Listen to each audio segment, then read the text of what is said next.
Study IQ IAS, अब तैयारी हुई अफोर्डेबल। नमस्कार दोस्तों, स्वागत है आप सभी का स्टडी IQ में। मैं हूं आपका दोस्त राहुल सायगांवकर। दोस्तों, आज हम सभी लोग यहां पे जुड़े हैं to continue our discussion of Science Reporter monthly magazine. आप जानते हैं कि साइंस रिपोर्टर एक बहुत ही इंपॉर्टेंट सोर्स है साइंस एंड टेक्नोलॉजी के कंटेंट के लिए। ये मैगजीन पब्लिश की जाती है बाय CSIR एवरी मंथ। आज हमारी डिस्कशन होने वाली है about Science Reporter August 2024 edition. इससे पहले कि मैं चर्चा की शुरुआत करूं, मेरी तरफ से एक क्षमा यातना है, क्योंकि ये डिस्कशन अगस्त 2024 का चल रहा है। थोड़ा सा डिलेड डिस्कशन है because of workload issues, but कोई नहीं, देर आए दुरुस्त आए। आगे से हम लोग टाइमली डिस्कशन करेंगे, क्योंकि ऑलरेडी सितंबर का एडिशन आ चुका है और उसके ऊपर ऑलरेडी मैं काम कर रहा हूं। प्रॉब्ली इन द नेक्स्ट 10 और डेज उसका भी आपको कंटेंट मिल जाएगा। ठीक है, तो बिना किसी डिले के आज की डिस्कशन शुरू करते हैं about Science Reporter August 2024। Important articles जो हैं इसमें से मैंने पिक किए हुए हैं, उनके ऊपर कुछ प्रैक्टिस क्वेश्चंस भी हैं, कुछ प्रीलिम्स क्वेश्चन है, कुछ मेंस के लिए क्वेश्चंस है। आई होप कि आप उसके ऊपर जरूर तैयारी करेंगे, स्पेशली मेंस आंसर राइटिंग के लिए। ठीक है, अब चलिए, पहले एक छोटा सा संदेश है, ये एडिटर की तरफ से भी संदेश है, ये मुझे लगा कि काफी जरूरी इनपुट है। Physical activity modern silent epidemic करके एडिटर का पहले पेज पे लिखा हुआ था। मुझे काफी पसंद आया ये चीज, क्योंकि जब से कोविड-19 आया ना, तब से हम सभी की लाइफ ना बहुत सेडेंटरी हो चुकी है, इंक्लूडिंग मी, है ना।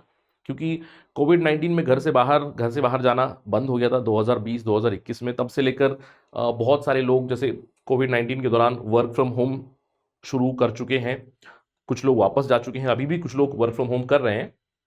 तो वर्क फ्रॉम होम में होता क्या है कि देखो, काफी पॉजिटिविटी है कि घर से काम कर रहे हो, घर वालों के साथ रहने का मौका मिलता है, ये सारी चीजें बहुत अच्छी है, घर का खाना है एटसेट्रा। लेकिन लाइफस्टाइल बड़ी सिडेंटरी हो जाती है कि आपका फिजिकल एक्टिविटी बंद हो जाता है। अब इसकी वजह से लाइफस्टाइल डिसऑर्डर्स हो जाती है, और यही चीज एडिटर ने पहले कुछ पन्नों में यही है बताया, और मुझे काफी अच्छा लगा। क्योंकि देखो, अकॉर्डिंग टू WHO, अगर आप देखो WHO के numbers, around 31% of world's population, यानी कि 31% पॉपुलेशन जो है वो वर्कआउट नहीं करते हैं, कोई फिजिकल एक्टिविटी नहीं है, बहुत ही सिडेंटरी लाइफस्टाइल होती है। अब इस सिडेंटरी लाइफस्टाइल से बहुत सारे डिसऑर्डर्स हो जाते हैं, क्योंकि जैसे स्पेशली डायबिटीज की बात कर लो, है ना, या फिर आपकी बिना फिजिकल एक्टिविटी के वेट गेन हो जाता है, ओबेसिटी के इश्यूज, ओबेसिटी से ब्लड प्रेशर का इशू, हाइपरटेंशन का इशू, है ना, बहुत सारे प्रॉब्लम्स, बहुत सारी बीमारियां होती हैं, और WHO ने भी इसको एक्नॉलेज किया हुआ है। तो ये एक बहुत ही इंपॉर्टेंट टॉपिक आपके लिए बनता है। ऑल्दो इसके ऊपर कंटेंट आपको नहीं मिलेगा, बट ये मैसेज बड़ा ही अच्छा लगा मुझे। यहां पे कुछ इंपॉर्टेंट इंफॉर्मेशन है। According to ICMR study, India में अगर आप देखो 392 मिलियन पीपल हैं जो फिजिकली इनएक्टिव है, मतलब उनकी लाइफस्टाइल बड़ी सेडेंटरी है। अब 392 मिलियन का मतलब कितना हुआ? अरे यार, almost 40 crore, 39 crore people in India, they follow very sedentary lifestyle. Sedentary lifestyle का मतलब बस आराम से बैठे हुए, स्क्रीन टाइम है, मोबाइल पकड़ लिया, लैपटॉप पे बैठ गए, कोई एक्टिविटी नहीं हो रही है। जैसे सॉफ्टवेयर में आप देखोगे यार, 12 घंटे आप कुर्सी पे बैठे हो और केवल कंप्यूटर पे काम कर रहे हो। थोड़ा सा बाहर जाओगे, फ्रेश एयर लोगे, थोड़ा सा फिजिकल एक्टिविटी रहेगी तो बॉडी अच्छी रहेगी, है ना। इसीलिए प्रॉब्लम्स आती है, हाइपरटेंशन की प्रॉब्लम आती है, डायबिटीज की प्रॉब्लम आती है, कंटिन्यूअस बैठ के पाइल्स, हेमोरॉइड्स की प्रॉब्लम हो जाती है, बहुत सारे इश्यूज हो जाते हैं। तो I thought this is a message which is worth spreading, आप सभी के लिए भी। स्पेशली ये मैंने क्यों डाला है, क्योंकि कई बार UPSC प्रिपरेशन में भी हमारे साथ ये हो जाता है। जैसे I realise that during my preparation days also, क्योंकि जब मैं प्रिपरेशन में लग रहा था तो I had gotten problem of upper back pain. कभी मुझे अपर बैक पेन नहीं होता था लाइफ में, लेकिन पढ़ाई के दौरान कैसे होता है, इसी पोजीशन में आप पढ़ोगे तो ये थोड़ा सा स्टिफ हो जाता है। तो I also experience that, I have also gone through it. तो मुझे लगा कि सभी एस्पिरेंट्स को भी ये बताना बहुत ज़रूरी है कि थोड़ा सा एक्टिविटी ज़रूर रखें अपनी लाइफ में, हर घंटे 2 घंटे में बाहर जाए, थोड़ा सा लाइट एक्सरसाइज करें, फ्रेश एयर ले, थोड़ा सा सनलाइट ले, विटामिन D आपको प्रोडक्शन शुरू हो जाता है, तो बहुत ज़रूरी चीज़ है। और मुझे लगा कि एक छोटा सा यहाँ पे सवाल भी बन जाता है आप सभी के प्रैक्टिस के लिए। जैसे I found a very interesting statement here, working from home, यहां पे है working from home is gaining much more popularity and does not seem less than a dream job, है ना। However There are also associated concerns about the increase in sedentary behavior that must be addressed. अब इसके सामने अगर मैं एक simple सा comment लगा दूं या फिर डिस्कस लगा दूं तो आपके लिए ये पर्टिकुलरली मेंस का क्वेश्चन ही हो जाएगा, which might be connected with Indian society, isn't it, कि हेल्थ के साथ जुड़ा हुआ क्वेश्चन है, इंडियन सोसाइटी के साथ जुड़ा हुआ क्वेश्चन है, तो इसके ऊपर थोड़ा सा काम जरूर कीजिएगा। और पर्सनल मेरी तरफ से ये मैसेज है, आप सभी के लिए रिक्वेस्ट है कि प्लीज़ प्लीज़ फिजिकल एक्टिविटी रखें। ये मैं क्लास में भी बताता हूँ, जितने भी मेरे स्टूडेंट्स हैं, एस्पिरेंट्स हैं, जो भी तैयारी कर रहे हैं, जो भी इस वीडियो को देख रहे हैं, मैं चाहता हूँ कि आप अपने लाइफ के 15 मिनट दे दो, हर दिन 15 मिनट दे दो, ज़्यादा कुछ नहीं, 15 से 20 मिनट, 10 मिनट थोड़ा फिजिकल एक्टिविटी, थोड़ा सा एक्सरसाइज कर लो, योग कर लो, 10 मिनट मेडिटेशन कर लो। It will help you very much in the longer run. It will help you in your health, it will help in your mental wellness as well. ठीक है, तो इसको ध्यान रखें। चलिए आज के कंटेंट में चलते हैं। सबसे इंपॉर्टेंट एक आर्टिकल है, this is earth overshoot day. इसके ऊपर एक सवाल है आप सभी के लिए, अर्थ ओवरशूट डे से जुड़ा हुआ एक एमसीक्यू है। Consider the following statements with respect to earth overshoot day. It is a day when humanity's demand for ecological resources and services exceeds what Earth can regenerate in a given year. It is calculated by UNEP, United Nations Environment Program, every year. दो statement दिए गए हैं, आपको बताना है इनमें से कौन से करेक्ट स्टेटमेंट है। काफी इजी ऑप्शन है, 1 only, 2 only, both 1 and 2, neither 1 nor 2। In fact ये जो सवाल है ना, ये मैं होस्ट करूंगा अपने टेलीग्राम चैनल पे। टेलीग्राम चैनल आईडी है राहुल SAI222_UPSC। ये डेडिकेटेडली यूपीएससी एस्पिरेंट्स के लिए मैंने एक टेलीग्राम चैनल बनाया, आप यहाँ पे इसको ज्वाइन कर सकते हो। Rahul, I am repeating, Rahul SAI222_UPSC। ठीक है, इस पे मैं सवाल ही होस्ट करूंगा, इसका जवाब भी आपको दे दूंगा। हालांकि मैं एक्सपेक्ट ये करता हूं कि आपको इसका जवाब ऑलरेडी मिल जाना चाहिए जैसे हम लोग डिस्कशन करेंगे। तो एक पहला आर्टिकल था अर्थ ओवरशूट डे के ऊपर। इस साल का अर्थ ओवरशूट डे जो है ना, वो 1 अगस्त 2024 को गिरा। अर्थ ओवरशूट डे को हम लोग अर्थ इकोलॉजिकल डेथ डे भी कहते हैं। अब बहुत ही सिंपल सा कॉन्सेप्ट है, अर्थ ओवरशूट डे का मतलब क्या है। देखो, आप सभी लोग जानते हो एनवायरनमेंट से जुड़ा हुआ कॉन्सेप्ट है कि अर्थ में, मदर अर्थ में ऑलरेडी रीजनरेशन कैपेसिटी है। यानी कि अगर समझ लो आप, जैसे कुछ वेस्ट है, जैसे वेस्ट वाटर है, कुछ गंदगी है, या फिर कुछ हद तक पोल्यूशन है, तो mother earth can take care of herself, है ना, कि रिजनरेशन की कैपेसिटी है, रिजुविनेशन की कैपेसिटी है। लेकिन हम लोग करते क्या है, इसलिए गांधी जी का जो बहुत ही फेमस स्टेटमेंट है ना, there is enough for everybody's need on the earth but not for everybody's greed। तो हम लोग इतने ग्रीडी हो चुके हैं कि इतना ज्यादा पोल्यूशन कर देते हैं, इतना ज्यादा अर्थ के ऊपर हम लोगों ने प्रेशर डाल दिया है कि earth is not able to regenerate itself. और इस साल वो जो अर्थ रीजनरेशन या फिर अर्थ ओवरशूट डे जो आया, it came down to August 1। ठीक है, इसका ये फॉर्मूला भी दिया गया है इकोलॉजिकल फुटप्रिंट या फिर अर्थ ओवरशूट डे को कैलकुलेट करने का। अब ये अर्थ ओवरशूट डे है क्या, इसको ध्यान रखना है। अर्थ ओवरशूट डे का मतलब क्या है कि आपका अर्थ का रीजनरेट करने का जो कैपेसिटी है उसको कैलकुलेट करते हैं। और अगर आप देखोगे तो पिछले कुछ सालों से, if you will observe that it is somewhere hovering around August itself. अगर हम लोग थोड़ा सा ओल्डन डेट पे चले जाए तो it would have gone to November December, यानी कि 1 साल तक सब कुछ ठीक ठाक चल रहा है, आराम से अर्थ रीजनरेट कर रहा है, हम लोग बैलेंस कर रहे हैं। लेकिन पिछले कुछ डेकेड्स में हम लोग देख सकते हैं it is coming down slowly and steadily. अगर आप देखो 1987 में इट वॉज October 23। इसका मतलब क्या है कि October 23 तक earth ecological footprint was quite balanced. लेकिन धीरे धीरे अगर आप देखो ये टाइमलाइन कम आ रही है। स्पेशली अगर आप देखो एक साल में जुलाई भी पहुंच गया था, स्पेशली 2019 में, 2019 में, नॉट 2029, अभी तो आया भी नहीं, 2019 इट रीच टू जुलाई 29 पहली बार। अब उसके बाद आप देखोगे कि August 22 को चला गया। क्यों? क्योंकि 2020 में कोविड आ गया था तो थोड़ा सा पोल्यूशन लेवल वगैरह कम हुआ। लेकिन फिर से 2021 के बाद we have come down to this August। और धीरे धीरे अगर आप मुझसे पूछो सर अनुमान क्या लगाओगे, शायद आगे चल के और कम होगा, जुलाई से जून से मई तक पहुंच सकता है। इसका मतलब क्या है, अर्थ का रीजनरेशन कैपेसिटी जितना है उसको एक्सीड कर रहे हैं। लिटरली अगर जून को आ गया ना तो 1.5 गुना हम लोग इस्तेमाल कर रहे हैं, 1.5 गुना इस्तेमाल कर रहे हैं ना, almost double the capacity we are using, है ना। और अर्थ का जितना कैपेसिटी है उससे ज्यादा हम लोग उसके ऊपर लोड डाल रहे हैं। तो ये अर्थ ओवरशूट डे होता क्या है? Earth overshoot day is a day when humanity's demand for ecological resources and services it exceeds earth's regeneration capacity in a given year.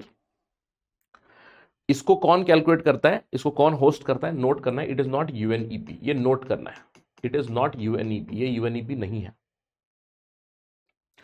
एक ऑर्गेनाइजेशन है ग्लोबल फुटप्रिंट नेटवर्क करके, international research and non profit organisation है। ये जो GFN है, Global Footprint network, ये 2003 में establish किया गया था। इसके 3 जगह पे सेंटर्स हैं। इसका एक centre United states of America में है, एक बेल्जियम है, एक स्विट्जरलैंड में है। और अभी फिलहाल अगर आप बात करो, ग्लोबल फुटप्रिंट नेटवर्क जो है 70 अलग अलग ऑर्गेनाइजेशंस को साथ में लाता है, जैसे कि WWF हो गया, IUCN हो गया, दूसरे ऑर्गेनाइजेशंस को साथ में ले आता है, ताकि हम लोग अर्थ की इकोलॉजी को, अर्थ के एनवायरनमेंट को प्रोटेक्ट करें। जो भी हमारे पास फैसिलिटीज अवेलेबल है उन फैसिलिटीज को डिसेंटली हम लोग इस्तेमाल करें, है ना, in line with earth's regeneration capacity. ठीक है, राइट, चलिए आगे बढ़ते हैं। एक सेकंड छोटा सा जो आर्टिकल था, अपडेट था, Indian space startup flies first single piece 3D printed engine rocket. अब ये बहुत ही इंपॉर्टेंट न्यूज है। ऑल्दो अगर आप मुझसे पूछोगे कि सर इस डेटा को मैं यूपीएससी सिविल सर्विसेज एग्जाम के लिए कैसे इस्तेमाल करूं, ये जो आर्टिकल कहता है, इस आर्टिकल में इंडिया का दूसरा प्राइवेट कंपनी है। पहले 2 साल पहले, मुझे याद है 2022 में, जो पहली हमारी जो प्राइवेट कंपनी थी स्काईरूट करके, स्काईरूट ने एक विक्रम एस करके एक रॉकेट लॉन्च किया था। विक्रम 1 भी उन्होंने सक्सेसफुली लॉन्च कर दिया था। ठीक है, तो विक्रम स्काईरूट का था। और ये सेकेंड कंपनी है अग्निकुल कॉस्मोस। अगर आपने मेरा साइंस एंड टेक्नोलॉजी का क्लास अटेंड किया हुआ है तो आई एम क्वाइट श्योर कि आपने जरूर सुना होगा अग्निकुल कॉस्मोस के बारे में। अग्निकुल कॉस्मोस का जो रॉकेट है उसका नाम है अग्निबाण। उन्होंने अपना खुद का वो रॉकेट लॉन्चर या फिर रॉकेट ट्रांसपोर्टेशन सेटअप भी बनाया जिसका नाम है धनुष। ठीक है, तो उन्होंने पहला अपना रॉकेट टेस्ट किया है जिसका नाम था सॉर्टेड। एक्चुअली रॉकेट भी टेस्ट नहीं है, सब ऑर्बिटल टेस्ट था। इनफैक्ट अग्निबाण का कंप्लीट टेस्टिंग हम लोग आगे जरूर देख सकते हैं। Sorted sub orbital technology demonstrator, ये पूरा का पूरा रॉकेट लॉन्च नहीं था, लेकिन 3D प्रिंटेड इसके अंदर रॉकेट, 3D प्रिंटेड इंजन था। और इसने टेस्ट फ्लाइट जरूर किया। It flew up to 8 kilometre before splashing down into Bay of Bengal. यानी कि जो भी मिशन के पैरामीटर्स थे वो सक्सेस रहे।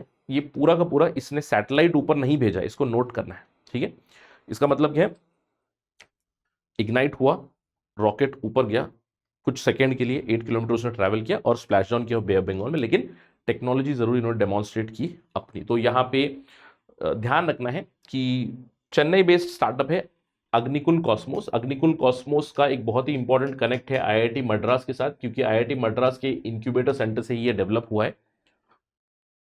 इनका जो रॉकेट इन्होंने टेस्ट किया, अग्निबाण का सब ऑर्बिटल टेस्ट था। Agnibaan it looks something like this, Agnikul Cosmos का। तो इन्होंने एक टेस्ट फ्लाइट कंडक्ट की जहां पे इंपॉर्टेंट फ्लाइट डेटा इन्होंने फ्लाइट डेटा इन्होंने गैदर किया। साथ ही साथ इनका खुद का जो प्राइवेट लॉन्च पैड था धनुष, इसके ऊपर से लॉन्च किया। Again it was done from Sriharikota only, which has been aligned with the Sriharikota requirements also. Apart from that, इनका जो पहला सेमी क्रायोजेनिक पावर्ड इंजन, इसको इन्होंने 3D प्रिंट किया हुआ था। तो इस आर्टिकल में ना सिर्फ अग्निकुल के बारे में मेंशन है, इसमें आपको इनस्पेस के बारे में मिलेगा। इनस्पेस क्या है? हमारा रेगुलेटर है, ऑथराइजेशन सेंटर है, Indian National Space Promotion and Authorisation Centre in space. इसके हेड है पवन गोयनका। ये समझ लो रेगुलेटर है इंडियन स्पेस सेंटर के। इसरो, सर अगर ये रेगुलेटर तो इसरो क्या करता है? इसरो रिसर्च करता है। इसके अलावा इस्पा का भी मेंशन है। इस्पा क्या है? इंडियन स्पेस एसोसिएशन है। इंडियन स्पेस एसोसिएशन ये प्राइवेट सेक्टर के जो भी लोग हैं ना, प्राइवेट सेक्टर में से डिफरेंट पीपल, उनका एक एसोसिएशन बनाया गया। समझ लो कि प्रेशर ग्रुप है। ये सरकार को स्पेस रिलेटेड पॉलिसी की तरफ नच करता है, उनको इनपुट देता है। ठीक है, इसके अलावा विक्रम एस के बारे में बताया गया, विक्रम एस स्काईरूट एरोस्पेस का। अब स्काईरूट एरोस्पेस इंडिया का one of the leading aerospace companies है, बहुत सारे एरोस्पेस कंपनीज इंडिया में आ चुके हैं। नवंबर 2022 में उन्होंने विक्रम एस टेस्ट किया था, जैसे उन्होंने डेमोन्स्ट्रेट किया था सब ऑर्बिटल कैपेबिलिटी। इसके अलावा अप्रैल 2024 में स्काईरूट ने इसका स्टेज 2 भी टेस्ट किया था, विक्रम उनके विक्रम 1 का। विक्रम 1 को उन्होंने कलाम 250 भी नाम दिया, कलाम 250। ओके, 250 किलोमीटर रेंज होगी इसकी, कलाम 250 की। और कलाम 250 जो है स्काईरूट का है। It uses a high strength carbon composite rocket which uses high performance ethylene propylene diene terpolymers thermal protection system. ध्यान रखना है। तो ये अगेन थोड़ा सा टेक्निकल है, इसको मगअप करने का जरूरत नहीं, बट मैं चाहता हूं कि आप इसमें से कुछ इंपॉर्टेंट इंफॉर्मेशन गैदर करें। स्पेशली क्या कि कैसे इंडिया के स्पेस सेक्टर में, कैसे इंडिया के स्पेस सेक्टर में प्राइवेट प्लेयर्स एमर्ज हो रहे हैं। I want you to know about this. और दो बहुत ही इंपॉर्टेंट एग्जाम्पल्स होंगे। One would be your Agnikul Cosmos, another would be Skyroot Aerospace. ये दोनों ही बहुत ही प्रोमिनेंट प्लेयर्स बन चुके हैं। इनफैक्ट पिछले कुछ सालों में आपने देखा होगा, 1-2 सालों में फंडिंग विंटर आ चुका है, बट इस फंडिंग विंटर के भी दौरान इंडियन स्पेस जो कंपनीज है उन्होंने काफ़ी ज़्यादा फंडिंग उन्होंने रिसीव की हुई है, विच इज़ क्वाइट कमेंडेबल। ठीक है, इस चीज़ को ध्यान रखना है। इसके ऊपर अगर मेंस का सवाल आ गया तो आई वुड एक्सपेक्ट कि आपकी एग्जाम्पल्स में रहे अग्निकुल कॉस्मोस के बारे में, स्काईरूट एरोस्पेस के बारे में। ठीक है, इसके अलावा एक बहुत ही इंपॉर्टेंट एस्पेक्ट था 3D प्रिंटिंग के बारे में। ये तो काफ़ी पुरानी न्यूज़ है। 3D प्रिंटिंग होता क्या है? बहुत ही सिंपल है। 3D printing it is also called as additive manufacturing. आपने सुना होगा एडिटिव मैन्युफैक्चरिंग के बारे में। इसका मतलब क्या है? लेयर बाय लेयर चीज को डेवलप करना है और सब कुछ ऑटोमेटेड रहेगा। एक रोबोट लेयर बाय लेयर चीज को बिल्ड करेगा, लेकिन उस रोबोट को बिल्ड करने के लिए या फिर उस पर्टिकुलर मशीन को बिल्ड करने के लिए उसको इनपुट भी तो चाहिए ना। तो 3D प्रिंटिंग में होता क्या है? सबसे पहले मॉडलिंग होती है। सबसे पहले आपको जो बिल्ड करना है उसका एक 3D मॉडल बनवाना है। नहीं, you create a 3D model. 3D model जैसे पिरामिड बनाना है, समझ लो पिरामिड बनाना है तो 3D मॉडल आप बना दोगे। अब उस 3D मॉडल को फिर स्लाइस करेंगे, यानी कि स्लाइसर प्रोग्राम से रन करेंगे तो उसके अलग अलग स्लाइसेस बनेंगे। क्यों ऐसा है? क्योंकि जब आपका अल्टीमेट प्रिंटिंग प्रोग्राम इसको रन करेगा तो सबसे पहले नीचे वाला लेयर ज्वाइन करेगा, उसके बाद उसके ऊपर वाला लेयर ज्वाइन करेगा, उसके बाद उसके ऊपर वाला लेयर ज्वाइन करेगा। तो धीरे धीरे ऐसे लेयर बाय लेयर आपका स्ट्रक्चर बिल्ड हो जाएगा। इसीलिए इसको कहते हैं एडिटिव मैन्युफैक्चरिंग। जैसे आपने देखा होगा पुराने वाले जो, अगर कोई मैकेनिकल इंजीनियर्स है, you must be knowing about lathe machine, है ना। लेथ मशीन पे आपने काम किया होगा। अब लेथ मशीन में क्या करते हो? पूरा का पूरा सॉलिड ऑब्जेक्ट ले उसको टर्न कर रहे हैं और उस सॉलिड ऑब्जेक्ट को धीरे धीरे काट रहे हैं, निकाल रहे हैं। यानी कि चीजों को हटाकर हम लोग एक पर्टिकुलर प्रोडक्ट डेवलप कर रहे हैं। लेकिन ये उसका उल्टा है। 3D printing is reverse of that. इसमें बहुत सारा मटेरियल सेव हो जाएगा ना। अब देखो कन्वेंशनल मैन्युफैक्चरिंग में क्या होगा? बड़ा बार लिया, उसको डिजाइन करने के लिए उसके ऊपर से चीजें हटा दी, है ना। तो वो जो चीजें हटा दी वो तो वेस्ट हो जाएंगी। लेकिन 3D प्रिंटिंग में क्या है भाई? 1 बाय 1 लेयर बाय लेयर चीजों को जोड़ रहे हैं। और ये 3D प्रिंटिंग आप जानते हो कि हम लोगों ने पिछले कुछ डिस्कशंस में भी हम लोगों ने चर्चा की हुई है अबाउट 3D बायो प्रिंटिंग के बारे में भी, है ना, कि layer by layer, cell by cell, tissue by tissue biomanufacturing भी आ चुकी है ना। सो एडवांसमेंट काफ़ी हो चुकी है। तो रिसेंटली इन लोगों ने, अग्निकुल कॉस्मोस ने अपना जो रॉकेट इंजन 3D प्रिंट ही किया हुआ था। ठीक, ये ध्यान रखना। Clear? Good. So very important information. चलिए आगे बढ़ते हैं, लेकिन आगे बढ़ने से पहले सभी यूपीएससी सिविल सर्विसेज एस्पिरेंट्स के लिए बहुत ही बड़ी खबर है, क्योंकि स्टडी IQ सेलिब्रेट कर रहा है 10 साल बेमिसाल। स्टडी IQ चैनल को 10 साल हो चुके हैं, तो उसके लिए आपको डबल वैलिडिटी का ऑफर दिया जा रहा है और साथ ही साथ हमारे प्राइजेस काफी डाउन किए गए हैं। आपको पूरा का पूरा कोर्स बेसिकली मिलेगा 600 रुपए प्रति महीने में।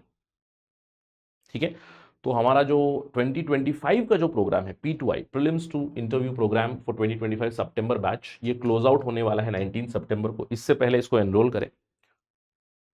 मेरा कोड है राहुल लाइव। अगर आप इसको इस्तेमाल करोगे तो सबसे ज्यादा आपको डिस्काउंट मिलेगा। It land up to only 600 rupees per month effectively. अब ये जो पैसा आप दोगे ना स्टडी IQ, ये भी वापस मिल जाएगा, लेकिन कुछ कंडीशन है। क्या कंडीशन है कि 2025 से जब आप प्रिलिमिनरी एग्जाम क्लियर करोगे तो कम्युनिकेट करें हमसे, ये सारा का सारा पैसा आपको वापस मिल जाएगा। क्योंकि प्रतिज्ञा प्लस बैच है।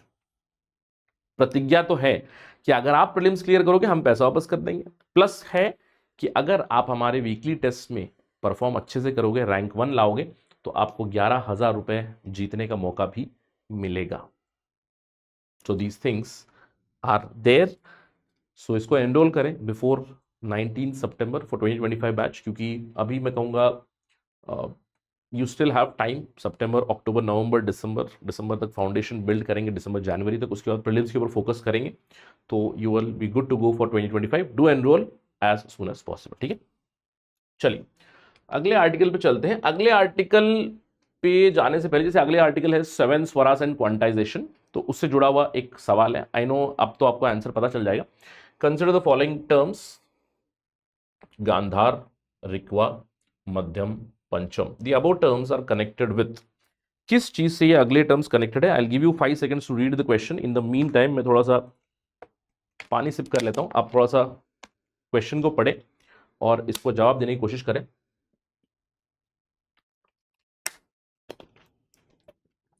कुछ आइडिया आई? Any idea? इसका जवाब मैं आपको बता देता हूं। इसका जवाब है म्यूजिक इन इंडिया, ठीक है। अब अगर मैं इसके दो दो शब्द पहले के लिख दूं, आपको आइडिया आ जाए। गा, री, मा, पा, है। आपने सुना ही होगा कि सप्त स्वर जो हम लोग कहते हैं, सा, री, गा, मा, पा, धा एंड नी, करेक्ट। ये हमारे 7 नोट से 7 स्वर है म्यूजिक इन इंडिया। इसका आंसर है म्यूजिक इन इंडिया। तो उसी से जुड़ा हुआ एक बहुत ही इंटरेस्टिंग आर्टिकल है 7 स्वराज एंड क्वांटाइजेशन। ऑल्दो मैं आपको इस आर्टिकल में उस क्वांटाइजेशन कॉन्सेप्ट में नहीं लेके जाने वाला, लेकिन आपको मैं समझा देता हूं बस। देखो, जब भी म्यूजिक बिल्ड करते हैं, अब म्यूजिक में हम लोग 7 स्वर कहते हैं ना, सा, री, गा, मा, पा, धा, नी। अब ये 7 स्वर क्या है, 7 स्वर कैसे हम लोग आइडेंटिफाई करते हैं? एक पर्टिकुलर फ्रीक्वेंसी पे, एक पर्टिकुलर नोट पे, साउंड की कुछ कैरेक्टरिस्टिक्स पे। वेरी सिमिलर टू, जैसे अब क्वांटम फिजिक्स की अगर बात करो, तो हम लोग जानते हैं कि एक जो एटम होता है उसका न्यूक्लियस है। अब न्यूक्लियस के इर्द गिर्द हम लोग कहते हैं अलग अलग ऑर्बिट्स में, अलग अलग शेल्स में आपके इलेक्ट्रॉन है। तो क्वांटम फिजिक्स यही कहता है ना कि भैया इस इलेक्ट्रॉन का एक कैरेक्टर है, इस इलेक्ट्रॉन का एक कैरेक्टर है, तो ये इलेक्ट्रॉन इसी शेल में रहेगा, ये इलेक्ट्रॉन इसी शेल में रहेगा, ये इलेक्ट्रॉन इसी शेल में रहेगा। इसको कहते हैं क्वांटाइजेशन मॉडल। एटम का जो क्वांटाइज्ड मॉडल है उसमें हर इलेक्ट्रॉन अपने अपने शेल में उसके कुछ कैरेक्टर्स रहते हैं, उसी में रहता है। तो वैसे ही हमारा म्यूजिक में भी उसी तरह का क्वांटाइजेशन है। कभी सोचा है कि क्यों क्यों केवल यही 7 स्वर हैं? They are kind of quantise. अब कैसे? क्योंकि वो हमारे, जैसे हम लोग भी अल्टीमेटली हम ही है ना जो साउंड प्रोड्यूस कर सकते हैं, मतलब जो बातचीत कर सकते हैं, कम्युनिकेट कर सकते हैं। तो हमारे हमारे गले से जो आवाज निकलती है ना, वो भी क्वांटाइज्ड ही है। यही इस आर्टिकल का सार है इवेंचुअली। लेकिन इस आर्टिकल में से जो की डिटेल्स है वो आपको बताने वाला हूं। जैसे की डिटेल्स क्या है कि हमारे यहाँ पे म्यूजिक की अगर बात करो, मुझे नहीं पता कब का हिस्ट्री है, जैसे म्यूजिक का हिस्ट्री क्या है, लेकिन एंशियंट टेक्स्ट हमें मिल चुके हैं। One of the earliest text of music is about 2000 to 2500 years ago. आपने सुना होगा भरत मुनि का नाट्य शास्त्र। नाट्य शास्त्र में म्यूजिक के बारे में उल्लेख जरूर है, और इसी नाट्य शास्त्र में आपके दूसरे वैदिक स्क्रिप्चर्स में भी आपको स्वर के बारे में लिखा है। तो हम लोग कहते हैं स्वर है, ताल है। स्वर क्या है? सारे गामा पादा नी। ताल क्या है? वो एक रिदम में होने चाहिए, है ना। इसी को ऑथर बताते हैं कि music is also like a quantized form, कि हमको लगता है कि एक कॉन्टिनम में है। देखो, अब अगर आप जैसे कोई गिटार बजा रहा है, कोई गिटार बजा रहा है ना, तो although I don't know how to play guitar, but I can play थोड़ा बहुत, वैसे ही स्कूल लेवल में एक आध बार सीखा हो, तो सिंथेसाइजर बजाते ना, पियानो, तो थोड़ा सा नेवरदलेस ये आपको समझना है कि कोई अगर गिटार बजाता है, तो अगर मैंने एक पर्टिकुलर स्ट्रिंग जैसे मैंने हिट कर दिया, अब सुनाई ऐसा देता है कि यार अब एक स्ट्रिंग मैंने बजाया तो टंग से बजा, तो आपको लगता है कि आवाज एक कॉन्टिनम है, लेकिन नहीं है, वो म्यूजिक नहीं है। इसीलिए आपने देखा होगा कि मैं उस साउंड को, जो आवाज मैंने बजाई है, उसको कंटिन्यूसली बजने नहीं देता, उसको रोक देता हूँ। शायद मेरे रिदम में जैसे 1 2 3 4 1 2 3 4 नोट्स हो सकते हैं, या फिर 2 नोट हो सकते हैं, या फिर 1 नोट हो सकता है, या फिर आपका क्वार्टर नोट हो सकता है ना, नोट्स कैन बी डिफरेंट। तो इसीलिए author talks about quantization of music. तो हमारे यहाँ पे 7 स्वर हैं इंडियन म्यूजिक में। वी टॉक अबाउट सा रे गा मा पा धा नी, ये नाम है, ये नाम है, 7 स्वर है। षड्ज, ऋकाव, गंधार, मध्यम, पंचम, दैवत और निषद। ठीक है, तो मैं एक्सपेक्ट करूंगा कि आप इसको जरूर थोड़ा सा ध्यान रखें, ये जो 7 सुर है। तो जैसे हमारे यहाँ पे 7 सुर है, सा रे गा मा पा धा नी, वैसे ही वेस्टर्न म्यूजिक में दो रे मी फा सो ला ती है, दो रे मी फा सो ला ती, ठीक है, सोलाती या 16 सी भी कहते हैं। ठीक है, तो उनके यहाँ पे भी 7 स्वर ही है। अब जब आप इन स्वरों को देखोगे, हाउ आर दे क्वांटाइज्ड, कैसे लगता है कि क्वांटाइज्ड है, तो सा एक पर्टिकुलर फ्रीक्वेंसी भी सा है, दूसरे फ्रीक्वेंसी भी आपको सा मिलेगा, है ना। So they are quantised. It's like they have a particular characteristic. जैसे मैंने आपको बताया ना कि वही राइटर कहते हैं कि जैसे एक पर्टिकुलर न्यूक्लियस है, न्यूक्लियस के अलग अलग शेल्स में इलेक्ट्रॉन्स है, वैसे ही अब सा का कैरेक्टर यही है, इस फ्रीक्वेंसी पे सा बजेगा, या फिर इस पे बजेगा, या फिर अगला सीक्वेंस भी आप देख सकते हो। जैसे अगर आप देखो कीबोर्ड पे देखोगे, तो कीबोर्ड पे आपका C1 C2 C3 C4 C5 C6 बने हुए हैं, तो 6 अलग अलग ताल बने हुए हैं। सिमिलरली 6 स्ट्रिंग्स भी रहेंगे आपके गिटार में, 6 स्ट्रिंग्स है। तो जब आपका गिटार में, वो कहते हैं ना जो स्टाफ बोर्ड बनाते हैं, तो गिटार के स्टाफ बोर्ड में आप लिख दोगे, है ना, गिटार सीखने के लिए वही तो करोगे, है ना। तो I hope you have the idea. जो भी अगर कोई म्यूजिक प्रेमी है, अगर कोई म्यूजिक बजाता है, तो हम क्वाइट श्योर कि इसके साथ काफी अच्छा कनेक्ट कर रहे होंगे। ठीक है, इसके अलावा इस आर्टिकल में एक और बहुत ही इंटरेस्टिंग नोट लिखी हुई है कि हमारे पास स्वर तो है, प्योर स्वर है, सा रे गा मा पा धा नी, 7 प्योर स्वर है, लेकिन कुछ हमारे पास इम्प्योर स्वराज भी मिलते हैं, इंटरमीडिएट स्वर जिसको हम लोग कहते हैं। ये तो आई एम क्वाइट श्योर कि जो म्यूजिक बजाते हैं उन्हें जरूर पता होगा। जैसे 7 स्वरों को, जैसे किसी भी नोट पे, किसी भी इंस्ट्रूमेंट पे you read it as ABCDEFG, है ना, ये आपने देखा होगा कि ABCDEFG 7 नोट्स जो आप पढ़ते हो। और साथ में जब भी आप म्यूजिक सीखने जाओगे, तो आपने देखा होगा कि जैसे अब पियानो के साथ सी है, सी का सी शार्प होता है, सी शार्प को हम लोग हैश करके लिखते हैं, है ना। सी शार्प जो है वही आपका डी फ्लैट भी बन जाता है ना, it's called D flat also, short में डी भी लिखते हैं, है ना। Music lovers will of course love this particular discussion कि हाँ सर मैं इसको कनेक्ट कर पा रहा हूँ ना। तो यहाँ पे these musics are nothing but like quantised form of your voice, और क्वांटाइज्ड फॉर्म ऑफ म्यूजिक, कि इसी ट्यून पे या फिर इसी फ्रीक्वेंसी पे मुझे बजाना है। जैसे C D E F G A B C, है ना, यानी कि सा रे गा मा पा धा नी, फिर से सा। ओके, अब यही चीज हम लोग क्या कहते हैं, प्योर स्वरास। 7 प्योर स्वरास हैं, साथ ही साथ हमारे पास 5 अशुद्ध स्वर हैं, 5 अशुद्ध स्वर हैं, जो हम लोग जैसे इंडियन म्यूजिक में कहते हैं कोमल रे, कोमल गा, तीव्र मा, कोमल धा और कोमल नी, है ना। अब आपको ये समझ में आ रहा होगा, कोमल और तीव्र में, आई होप यू अंडरस्टैंड। यही चीजें आप जब आप म्यूजिक में सीखते हो, म्यूजिक में पढ़ते हो, तो हायर नोट को हम लोग कहते हैं शार्प, जिसको हैश से डिनोट करते हैं, और कोमल यानी कि जो सॉफ्ट नोट है उसको हम लोग बी से डिनोट करते हैं, है ना। अब इसमें आप जानते हो कि जो भी जिस समय के लिए आप नोट बजाओगे, it can be a complete note, half note, a quarter note, even 1/8 note भी हो सकता है ना? तो ये सब चीजें क्या है कि म्यूजिक अगर आपको बनाना है, it is more like playing something at a particular frequency for a particular time at a particular timber, है ना। यही तो म्यूजिक है। That's why music is also quantized form, isn't it. जैसे हमारा वॉइस भी तो वही क्वांटाइज्ड फॉर्म है ना। अब आप लता की आवाज सुनोगे, तो लता की आवाज में एक क्वालिटी आपको मिलेगी। वैसे ही अगर आप समझ लो श्रेया घोषाल की सुनोगे, तो उसमें भी एक कैरेक्टर मिलेगा, है ना, एक बेसिक फीचर मिलेगा। लेकिन सभी में you have the same concept of सा रे गा मा पा धा नी ओनली। इसीलिए साउंड किस चीज पे डिपेंड करता है, ये बताते हैं। साउंड किस चीज पे डिपेंड करता है? Sound depends on your volume. कि किस वॉल्यूम पे साउंड आ रहा है, किस वॉल्यूम पे म्यूजिक आ रहा है। अब वॉल्यूम क्या है? लाउडनेस है।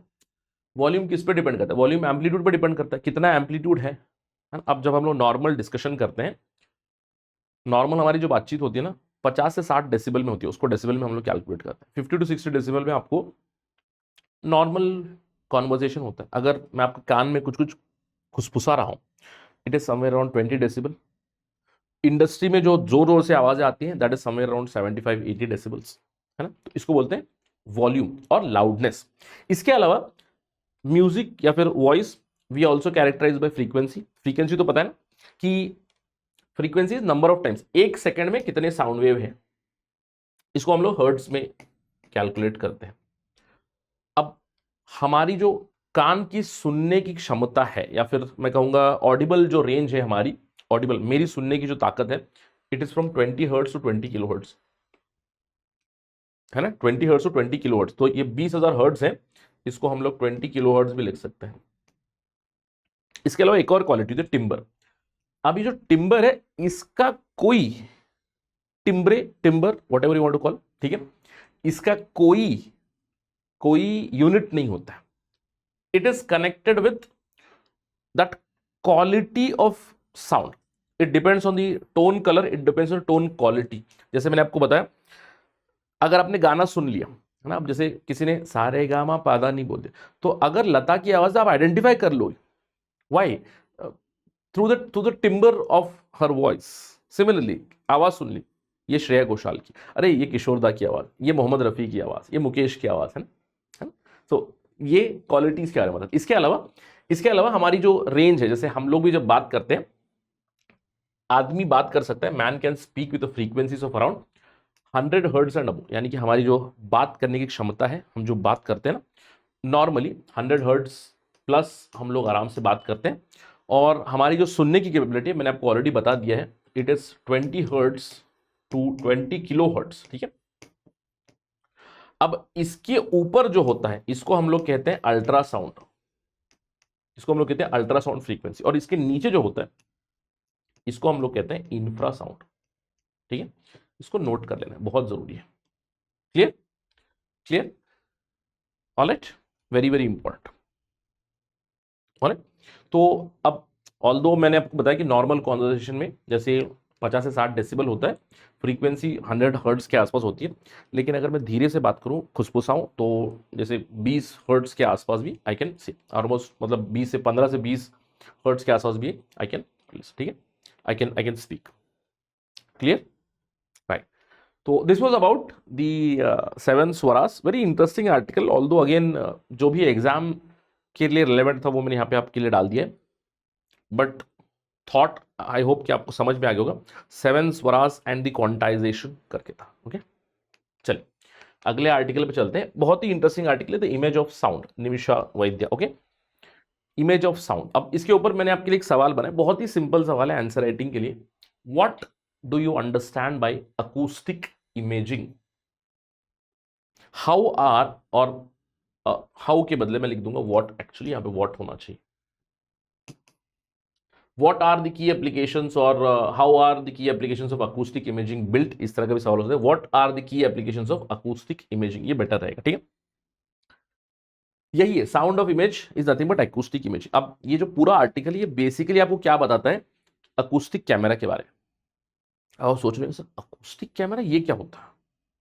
मैंने ऑप्टिकल कैमरा देखा। ऑप्टिकल कैमरा क्या में लेंस है ना, एक तरह का लेंस है कि इस लेंस में आपने देखा कि इमेज है, तो उस इमेज को मैं कैप्चर कर रहा हूँ, एक फिल्म पे डाल रहा हूँ, उसको कैप्चर कर लेते हैं।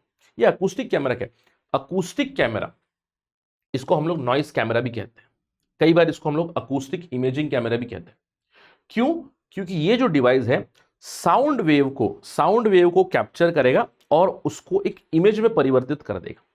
अब जैसे फॉर एग्जाम्पल जैसे आपने इस चीज को जरूर देखा होगा कि कहीं से जो भी साउंड आ रहा है, आपने इसका बहुत ही सिंपल एग्जांपल आपने देखा होगा कि आपका जो माइक सिस्टम है, माइक में I wouldn't call it acoustic camera पर से, लेकिन एक तरह का अकूस्टिक सेंसर जरूर है। जो भी आप बात कर रहे हो तो आपका वेव फॉर्म दिख जाएगा, है ना, वो वेवफॉर्म दिख जाएगा। अब इमेजिन करो उस वेवफॉर्म के बदले लिटरली आपका ऐसा कैमरा है, अगर मैंने उसकी तरफ मैंने रख दिया वो, तो वो आपको दिखा रहा है, कि यहाँ पे ये आवाज़ है, यहाँ पे ये आवाज़ है, यहाँ पे ये आवाज़ है, यहाँ पे इतने फ्रीक्वेंसी की आवाज़ है। अब मुझे ये पता है ना, अभी थोड़ी देर पहले मैंने आपको बोला कि मेरा बात करने का फ्रीक्वेंसी क्या है, ह्यूमन फ्रीक्वेंसी क्या है, और ये जो पूरा का पूरा अकूस्टिक है, अकूस्टिक इफेक्ट है, कई सारे एनिमल्स तो इस्तेमाल करते हैं। आपने जरूर सुना होगा इकोलेशन के बारे में। चुंगादड़ होते हैं ना बैट, अब बैट को दिखाई नहीं देता है, तो बैट क्या करता है, तो वो साउंड वेव छोड़ता है ना, अल्ट्रासाउंड वेव छोड़ता है, और उसकी रिफ्लेक्शन को असेस करता है, उसी बेसिस पे उसकी मूवमेंट होती है। तो कई बार आपने देखा होगा रात में अगर चुंगादड़ आ रहा है तो कई बार आपके बहुत क्लोज से गुजर जाता है ना, आपने इसको ऑब्जर्व किया होगा, क्योंकि वो इकोलेशन टेक्निक इस्तेमाल करता है। तो इमेजिन करो कि साउंड वेव को मैंने कैप्चर किया एक पर्टिकुलर एरे से, और उसको मैंने प्रोसेस करके उसकी मैंने इमेज बना दी। इसको बोलते हैं अकूस्टिक कैमरा।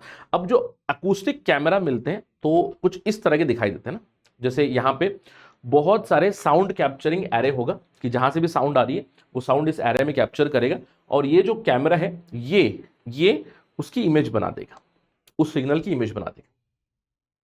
तो अलग अलग कॉन्फ़िगरेशन आपको मिल सकते हैं। यहाँ पे मैंने एक इमेज डाली हुई है, देखो आप, ये जो व्यक्ति अकूस्टिक कैमरा को इस्तेमाल कर रहा है और इसका इमेजिंग यहाँ पे बन रहा है।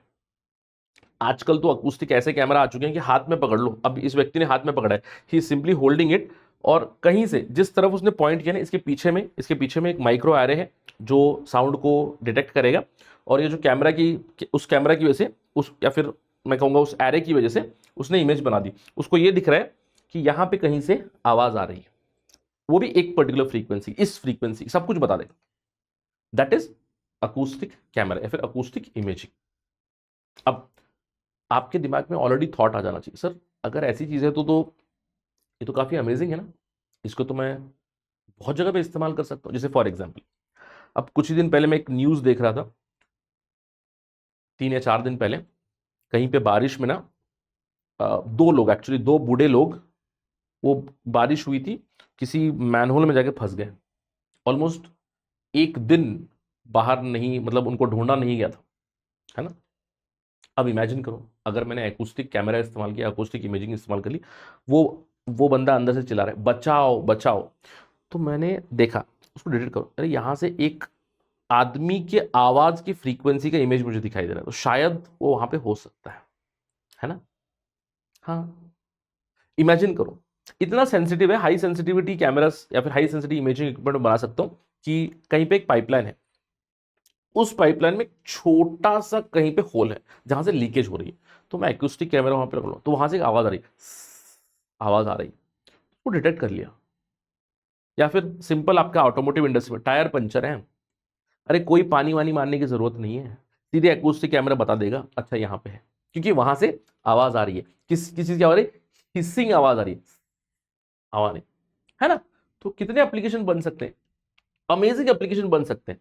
सबसे पहले तो नॉइस पोल्यूशन की मॉनिटरिंग में कर सकता हूं, साउंड की लोकलाइजेशन कर सकता हूं कहीं पे भी, है ना, कि आवाज कहां से आ रही है, इसको मैं देख लूंगा।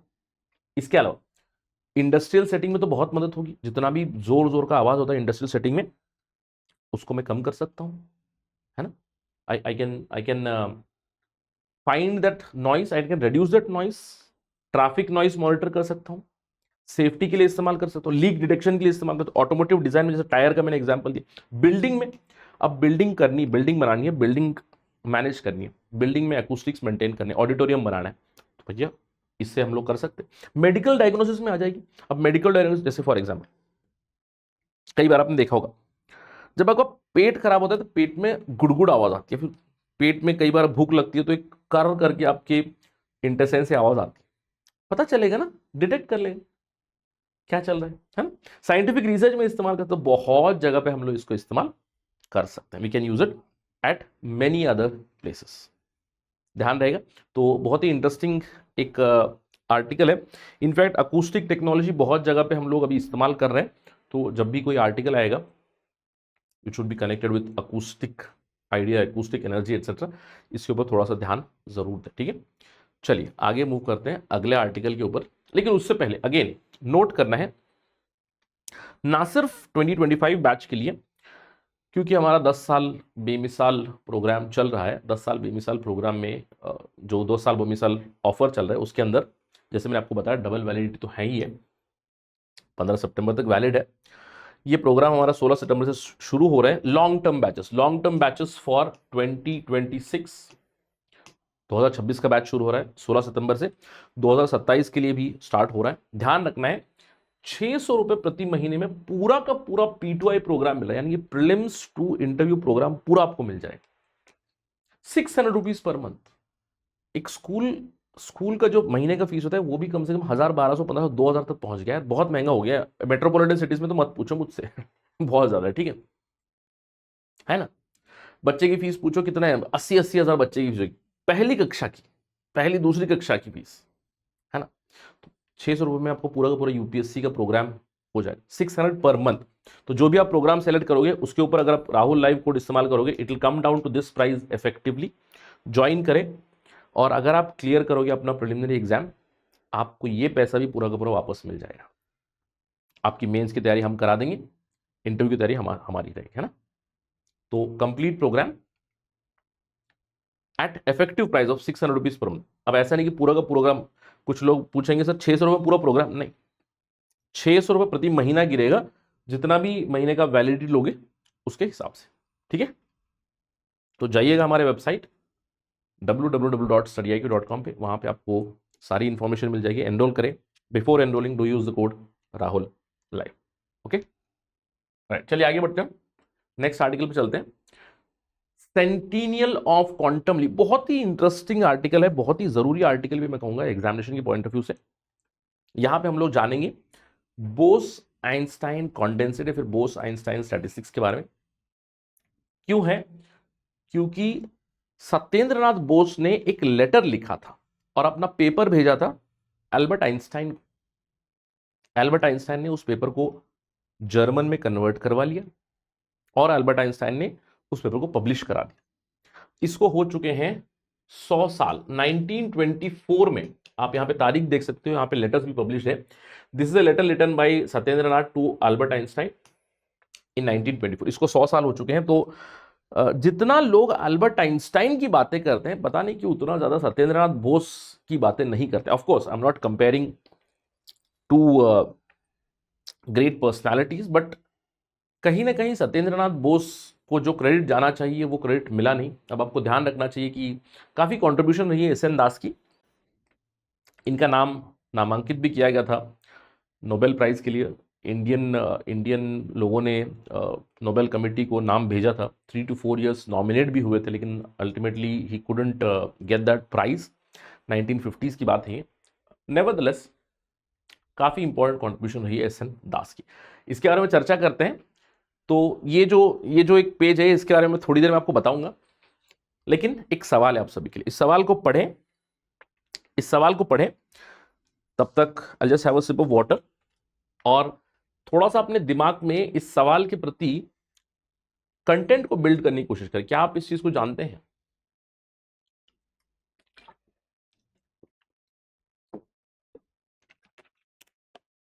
Have you heard of this? Have you heard of this? In fact अगर मैं गलत नहीं हूं तो इस सवाल से सभी लोग फ्लमक्स हुए थे यार, है ना, क्योंकि बहुत ही स्पेसिफिक सवाल आ गया था। This is a question from mains, if I am not wrong, from 2018 mains. Okay, अगर मैं गलत नहीं हूं 2018 में, तो हम सभी लोग फ्लमक्स हो गए थे कि discuss the work of Bose Einstein statistics done by professor Satyendranath Bose and show how it revolutionised the field of physics. Literally UPSC का सवाल है, ठीक है। तो चलिए समझते हैं ये एग्जैक्ट स्टोरी क्या है और ये बोस आइंस्टाइन स्टैटिस्टिक्स क्या है, बोस आइंस्टाइन कॉन्डेंसेट क्या है, बहुत जरूरी समझते हैं, ठीक है। अब देखिए, सबसे पहले इसको नोट कर लेना है कि बोस आइंस्टाइन कॉन्डेंसेट है क्या। जैसे मैंने आपको बताया, सत्येंद्रनाथ बोस जो ना इंडियन साइंटिस्ट, इंडियन फिजिसिस्ट थे। कैलकाटा यूनिवर्सिटी में इन्होंने पढ़ाई की, फिर बाद में इन्होंने ढाका यूनिवर्सिटी में पढ़ाना शुरू कर दिया। पहले कैलकाटा यूनिवर्सिटी में प्रोफेसर थे, लेक्चरर थे, उसके बाद ढाका यूनिवर्सिटी में प्रोफेसर बने। ध्यान रखने, इन्होंने पीएचडी कंप्लीट नहीं किया, इसीलिए डॉक्टर सत्येंद्रनाथ नहीं बोलते हम, प्रोफेसर ही बोलते हैं, इन्होंने पीएचडी कंप्लीट नहीं किया, नोट करना है, ठीक है, क्योंकि कई बार गलती से आप लिख दोगे डॉक्टर सत्येंद्र नाथ करके, गलत हो जाएगा, नोट करना है। अब ये जब ढाका यूनिवर्सिटी में काम कर रहे थे ना, तो फिजिसिस्ट थे, तो इन्होंने, आपको पता है प्लैंक लॉ है, प्लैंक लॉ रेडिएशन से कनेक्टेड है, तो प्लैंक लॉ के पैरामीटर्स को स्टडी कर रहे थे, उसके स्टैटिस्टिक्स को स्टडी कर रहे थे। तो इन्होंने गैस, जैसे फोटॉन्स के ऊपर स्टडी कर रहे थे, तो उन्होंने बोला फोटॉन्स भी एक तरह के गैस करके हम लोग अज्यूम कर सकते हैं, और उन्होंने बताया कि गैस ऑफ फोटॉन्स को उन्होंने रेडिएशन करके ट्रीट किया, और ये कहा कि मैं फोटॉन्स के स्टेट्स को काउंट कर सकता हूं। अगर आपको थोड़ा सा कॉम्प्लिकेटेड लग रहा है तो बहुत ही सिंपल वे में इसको समझा देता हूं राइट नाउ। ये जो लिखा हुआ है ये बहुत ही ज्यादा कॉम्प्लिकेटेड फिजिक्स का जार्गन आपको लग सकता है, बहुत ही सिंपल टर्म से आपको समझाने की कोशिश करता हूं, ठीक है। इन्होंने क्या किया, इनका बेसिक काम क्या था, सत्येंद्र नाथ बोस का, इन्होंने ढाका यूनिवर्सिटी में एक रिसर्च किया 1920s में। तो उस रिसर्च में उन्होंने देखा, फोटॉन्स के ऊपर स्टडी कर रहे थे, और उन्होंने देखा कि फोटॉन्स के एनर्जी स्टेट को स्टडी करते हुए उन्होंने बताया कि इसकी स्टैटिस्टिकल स्टडी हम लोग करेंगे तो ग्रुप ऑफ फोटॉन्स को मैं एक समझ सकता हूं, है ना। अलग अलग जो फोटॉन्स है, अगर उस फोटॉन्स के टेम्परेचर को मैं बहुत ज्यादा डाउन कर दूंगा तो ग्रुप ऑफ फोटॉन्स एक क्लम्प की तरह मैं कैरेक्टराइज कर सकता हूं, और इनकी जो स्टैटिस्टिक्स होगी या फिर इनकी जो डिस्ट्रीब्यूशन होगी ये क्लासिकल डिस्ट्रीब्यूशन से अलग होगी। नॉट जस्ट क्लासिकल डिस्ट्रीब्यूशन से, बट क्वांटम डिस्ट्रीब्यूशन जो थी पहले वाली फर्मी डायरेक्ट डिस्ट्रीब्यूशन, उससे भी अलग होगी। अब आप सोच रहे हैं अरे सर ये क्या बता दी, मुझे पता नहीं चला। You will get to know, ठीक है। अब इसमें बोस आइंस्टाइन कॉन्डेंसेट क्या है ये समझना पड़ेगा। देखो, बोस आइंस्टाइन कॉन्डेंसेट, इसको हम लोग फिफ्थ स्टेट ऑफ मैटर कहते हैं, फिफ्थ स्टेट ऑफ मैटर, ठीक है, पांचवा स्टेट ऑफ मैटर कहते हैं। ये हमें एक्सट्रीमली कोल्ड एटम्स में मिलता है। जब एक्सट्रीमली कोल्ड एटम्स साथ में आते हैं तो वो कलेक्टिवली एक एटम की तरह बिहेव करते हैं। इसको कहते हैं बोस आइंस्टाइन कॉन्डेंसेट स्टेट, ठीक है, बोस आइंस्टाइन कॉन्डेंसेट स्टेट।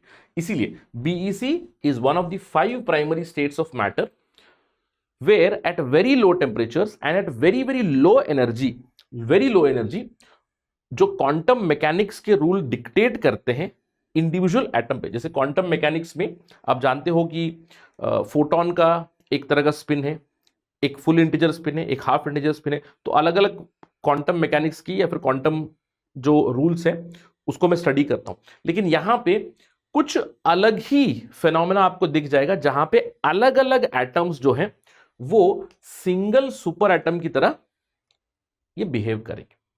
अब इसके पीछे स्टोरी क्या है, अगर आपको ध्यान रखना स्टोरी क्या है, देखो बोस ने क्या किया था, सत्येंद्र नाथ बोस ने क्या किया, इन्होंने जैसे मैंने आपको बताया ढाका यूनिवर्सिटी में इन्होंने अपनी खुद की स्टडी की थी, और इनकी स्टडी प्रेडोमिनेटली फोटोन पे थी। ध्यान रखना है कि फोटोन क्या होता है, जो लाइट का पार्टिकल है उसको फोटोन कहते हैं।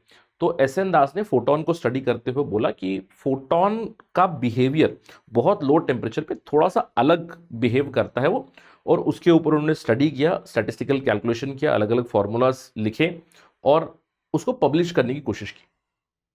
उन्होंने अपनी सारी जो रिसर्च थी उसको लंदन के एक रिनोन्ड पेपर को भेजा कि भैया ये मेरा वर्क है। अब जैसे आप जानते हो कि यार अगर आप भारतीय हो और अगर आप रिसर्च करके कहीं पे भेज रहे हो तो फिरंगी लोग, गोरे लोग क्या करेंगे, बोलेंगे no you can not believe this करके बोलेंगे। सेम चीज हुआ सत्येंद्र नाथ बोस के साथ, ऑल्दो मैं बहुत ही लाइटर टोन में आपको बता रहा हूँ ताकि आपको स्टोरी समझ में आए। एस एन बोस ने पहले अपना जो पेपर था उसको भेजा लंदन एक पब्लिकेशन को, उन्होंने उसको रिजेक्ट कर दिया। कई और जगह भी भेजा, हर जगह रिजेक्ट हो गया।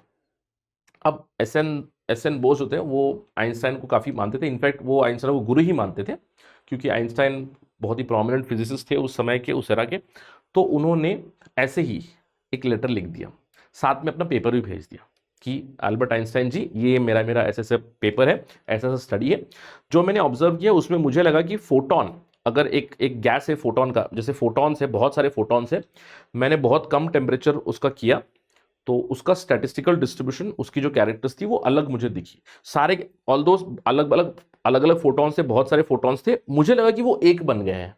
तो ये स्टडी उन्होंने उनको भेज दी। अब अल्बर्ट आइंस्टाइन भैया ने क्या किया, उन्होंने इस पेपर को जर्मन में पब्लिश करवा लिया, यानी कि जर्मन में उसको ट्रांसलेट करा दिया और उन्होंने क्या किया, उसको पब्लिश करा दिया। उन्होंने क्या किया, उसको पब्लिश करा दिया। और अल्बर्ट आइंस्टाइन का कंट्रीब्यूशन क्या था, देखो एस.एन. बोस साहब ने क्या बोला, बोस का स्टडी क्या था, उन्होंने अपनी फोटोन के ऊपर स्टडी की और अपना पूरा का पूरा स्टडी का डेटा आइंस्टाइन जी को भेज दिया। अब इसको स्टडी करते हुए आइंस्टाइन ने क्या बोला, आइंस्टाइन ने सबसे पहले तो बोस को रिप्लाई लिखा, है ना, आइंस्टाइन ने सबसे पहले तो बोस को रिप्लाई लिखा। तो रिप्लाई है ये एस.एन. बोस का लेटर है, ये रिवर्स लेटर आइंस्टाइन ने बोस को लिखा हुआ है, ठीक है, एक्नॉलेज करते हुए कि आपके काम में दम है। तो यहां पे अल्बर्ट आइंस्टाइन साहब ने क्या कर दिया, उन्होंने सबसे पहले तो बोला बोस तुमने अच्छा काम किया है, कमेंडेबल काम किया है, लेकिन मुझे क्या लगता है जो तुमने फोटोन पे काम किया ना, ये मैं जनरलाइज कर सकता हूं, इसको मैं जनरलाइज कर सकता हूं। तो इन्होंने क्या किया, जो फोटोन के ऊपर स्टडी बोस ने की थी, उन्होंने बोला दिस स्टडी ऑफ बोस, ये जो बोस ने स्टडी किया था, इसको मैं किसी भी एटम के लिए अप्लाई कर सकता हूं, it applies to any atom.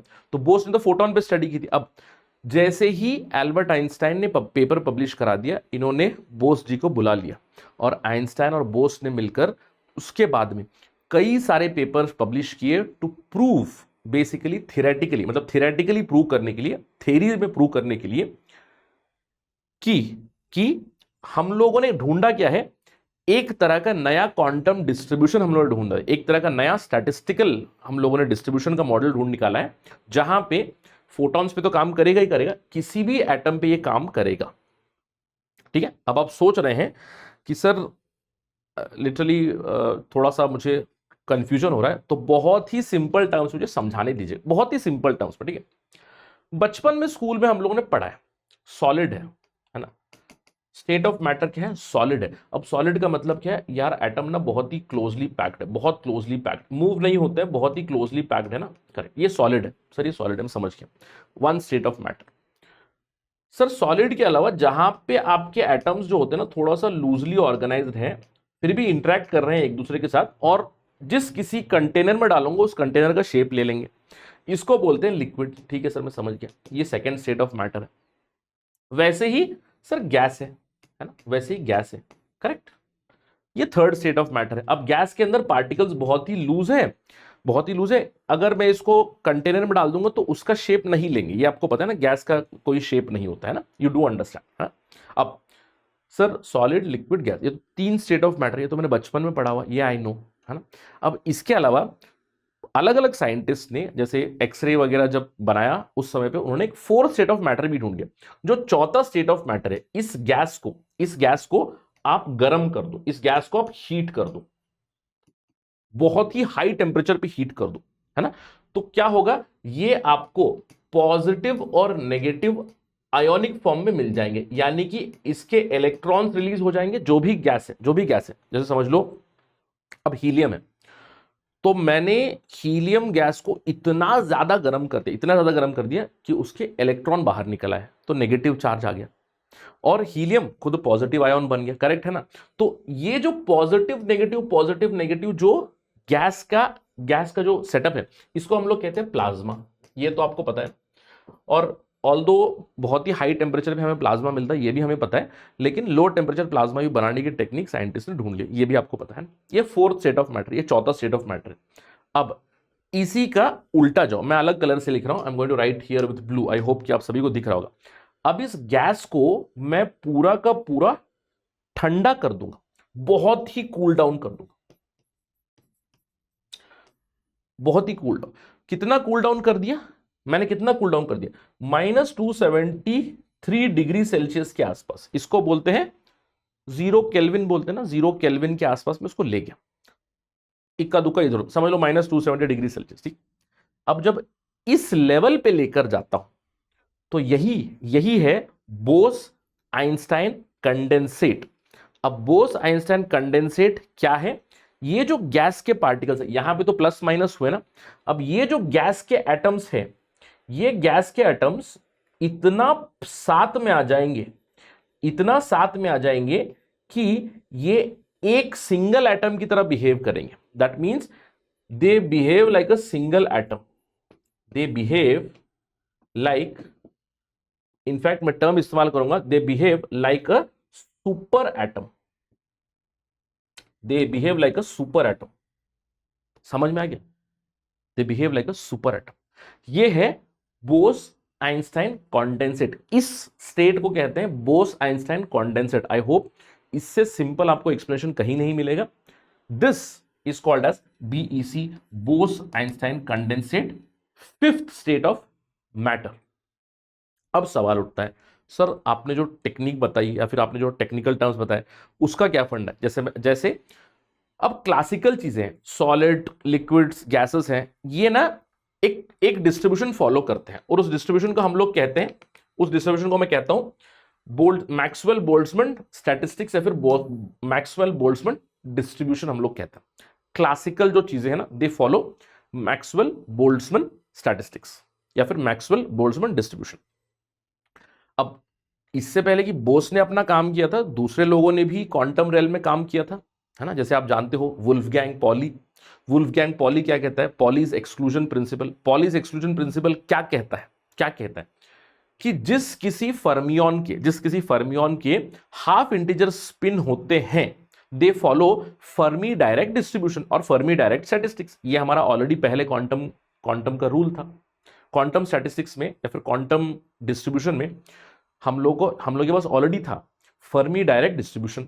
अब फर्मी डायरेक्ट डिस्ट्रीब्यूशन में वुल्फगैंग पॉली ने अपना कंट्रीब्यूशन दिया। उन्होंने बोला कि जिसको हम लोग कहते हैं पॉलीज एक्सक्लूजन प्रिंसिपल, वो कहते हैं कि जो भी पॉलीज एक्सक्लूजन प्रिंसिपल को फॉलो करते हैं, they follow Fermi Dirac distribution, उन्हें हम लोग फर्मियंस कहते हैं। तो बोस का कंट्रीब्यूशन क्या है? अगर आप बोस की कंट्रीब्यूशन को देखें तो पहले क्लासिकल इसमें मैक्सवेल बोल्ट्जमैन, क्वांटम रेल में फर्मियंस ऑलरेडी डेवलप्ड थे, फर्मियंस ऑलरेडी डेवलप्ड थे, मतलब फर्मियंस के ऊपर एटलीस्ट थ्योरी डेवलप था कि फर्मियंस जो है they follow Fermi Dirac statistics करके। लेकिन अब जो एसएन बोस ने दिया और जो आइंस्टाइन ने दिया, उनको टर्म दे दिया गया, उन्हें एक नया टर्म दे दिया गया बोस की कंट्रीब्यूशन को हाईलाइट करने के लिए। आपने टर्म सुना होगा बोसॉन। बोसॉन, बोसॉन किसके नाम पे आया है? एसएन बोस के नाम पे आया है ना। बोसॉन करके टर्म दे दिया। अब आपने पढ़ा होगा गॉड पार्टिकल 2012 में सर्न में ढूंढा गया हिग्स बोसॉन, है ना, गॉड पार्टिकल ढूंढा गया था, बोसॉन की पुष्टि हुई।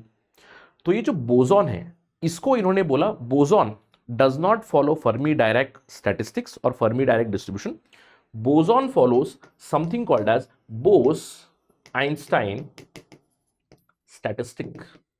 ठीक है, बोस आइंस्टाइन स्टैटिस्टिक्स फॉलो करता है, यह बताया गया। और बोस आइंस्टाइन स्टैटिस्टिक्स के ऊपर बहुत सारे पेपर पब्लिश किए। मैंने आपको स्टोरी तो सुनाई ना, यहां पे दोनों ने मिलकर आपस में मिलकर 1940s 1950s में कई सारे पेपर पब्लिश किए, जिससे बोस आइंस्टाइन स्टैटिस्टिक्स डेवलप हुआ, बोस आइंस्टाइन कंडेंसेट के बारे में थियोरेटिकली प्रूव हुआ। लेकिन इसकी पुष्टि अल्टीमेटली 1990s में हुई। जैसे 1995 में एरिक कॉर्नेल और कार्ल वाइमन ने मिलकर 1995 में रुबिडियम एटम के ऊपर, रुबिडियम एटम को इतना ठंडा किया, रुबिडियम एटम्स को, they started to behave as a Bose Einstein condensate. थोड़े दिनों बाद एक फिर से जो साइंटिस्ट थे वोल्फगैंग केटरले, उन्होंने भी रुबिडियम बोस आइंस्टाइन कंडेंसेट बनाया, जिसने पुष्टि की। अब इन लोगों को नोबेल मिल चुका 2001 में, इन लोगों को नोबेल मिला 2001 में। क्यों? क्योंकि इन्होंने प्रूव किया कि बोस आइंस्टाइन कंडेंसेट नाम की चीज है, फिफ्थ स्टेट ऑफ मैटर है, उसको इन्होंने बनाया और उन्होंने प्रूव किया कि they follow Bose Einstein statistics या फिर बोस आइंस्टाइन स्टैटिस्टिक्स या फिर बोस आइंस्टाइन डिस्ट्रीब्यूशन भी हम लोग कहते हैं। समझ में आ गया? अब आपके दिमाग में सवाल होगा, सर ठीक है, मतलब I understood Bose Einstein statistics, क्योंकि जो एनसीईआरटी में लिखा हुआ था उसमें वो समझ में नहीं आया था, but I want you to remember this for sure. इसको अगर आप याद रखोगे तो बोस आइंस्टाइन कंडेंसेट भी आपको समझ में आएगा, बोस आइंस्टाइन जो स्टैटिस्टिक्स है वो भी समझ में आएगा। ऑल्दो अगेन मैंने अभी तक आपको उतना डीप में लेकर नहीं गया फिजिक्स में कि जैसे फर्मी डायरेक्ट डिस्ट्रीब्यूशन क्या है या फिर स्टैटिस्टिक्स है, हमें समझने की जरूरत नहीं। हमें यूपीएससी के पर्सपेक्टिव से पहला स्टेट ऑफ मैटर, दूसरा स्टेट ऑफ मैटर, तीसरा स्टेट ऑफ मैटर, चौथा स्टेट ऑफ मैटर प्लाज्मा, पांचवा स्टेट ऑफ मैटर है Bose Einstein condensate.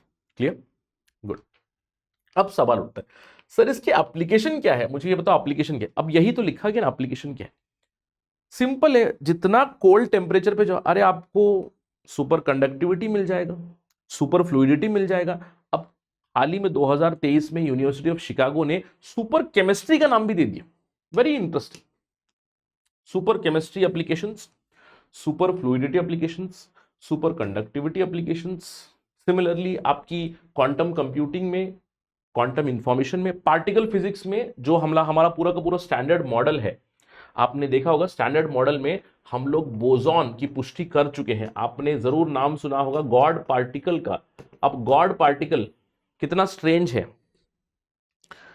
God particle नाम दे दिया, गॉड पार्टिकल नाम किसको, पीटर हिग्स की कंट्रीब्यूशन को। अब पीटर हिग्स ने बोला कि एक बोसॉन है, एक स्पेसिफिक तरह का बोसॉन है, उसकी पुष्टि हो जाएगी तो हम लोग स्टैंडर्ड मॉडल को समझ पाएंगे।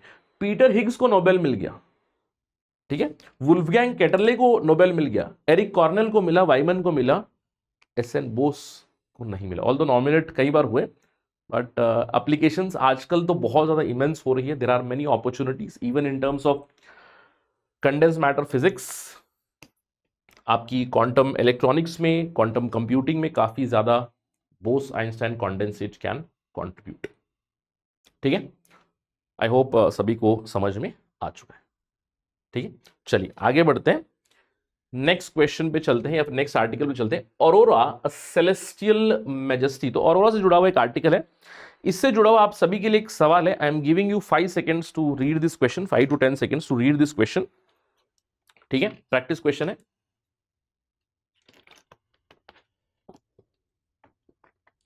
With reference to auroras, consider the following statements. Auroras are obtained by mixing solid gel with gas at critical temperature. Aurora is characterized by display of natural color in sky, which may be green, red, yellow, white.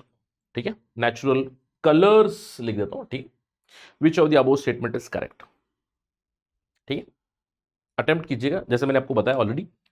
I am going to post this question on my channel, Telegram channel है ये, Rahul Sai 222@UPSC। ध्यान रखना है, केवल UPSC aspirants के लिए बनाया हुआ है। ठीक है, एक और चैनल भी है राहुल साई 222 करके, that is basically for everyone, लेकिन ये जो चैनल है राहुल SCI 222 यूपीएससी की। ठीक है, तो यहां पे मैं क्वेश्चन भी होस्ट करूंगा, इसका जवाब भी आपको दे दूंगा। अब बात करते हैं अरोरा क्या होता है। सबसे पहले अरोरा क्या होता है, देखो अरोरा एक तरह का फिनोमेना है, एक तरह का लाइट फिनोमेना है। Arora it occurs because of solar activity. I am quite sure आपने सुना होगा, सोलर एक्टिविटी मतलब सूरज है, सन जो है ना, सन में से सोलर फ्लेयर्स निकलेंगी, सोलर पार्टिकल्स निकलेंगे, सोलर मटेरियल निकलेगा, बहुत दूर दूर तक जाएगा।